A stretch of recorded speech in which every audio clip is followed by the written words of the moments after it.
For the hip flexor stretch and activation exercise, what you're really focusing on is keeping your pelvis and low back really stable against whatever you're lying on so that you get a really good stretch in the front of the hip and then a really good activation of those muscles after you stretch them. You want to add some weight to your leg.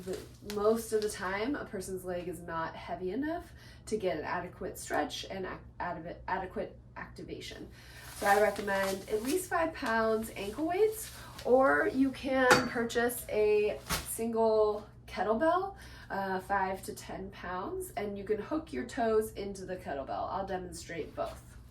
So the first one that I'm going to demonstrate is with the ankle weights. So you're just going to put ankle weights on both your legs. If you have to, it makes it much easier and smoother to make the transition from one leg to the next.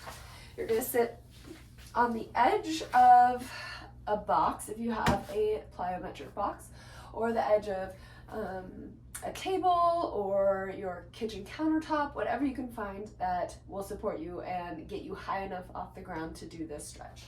You sit at the edge and really want like half your butt cheeks hanging off, where if I lifted my feet right now, I would slip off the box. And then you're going to lay back onto the box and make sure your butt cheeks are kind of hanging off just slightly. You're going to grab one knee, pull it to your chest, and then you're going to drop the other leg down.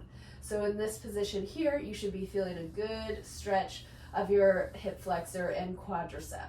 Now really make sure to keep your low back plastered to whatever you're lying on. So don't let your hips rock like this.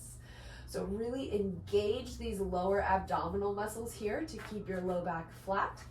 At the same time, you're trying to relax your leg. So it's a little bit of a push-pull.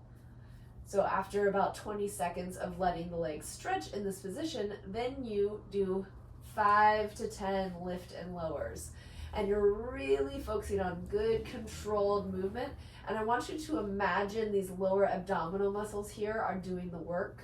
Obviously the hip flexors are doing the work here, but when you really bring your intention to these muscles here, it helps keep the low back nice and plastered, keeps your core nice and engaged. And then you just switch, lower the other leg, let it stretch for 20 seconds, and then lift and lower as well. You can also do this exercise with a kettlebell, like I said. So if you have a kettlebell, you put it on the ground and you hook your toes into it. And then same setup after that, you just lean all the way back and let that kettlebell pull you down. And then you can do the lift and lowers. And then I find it easiest to bring both your feet up and just switch the kettlebell and switch legs.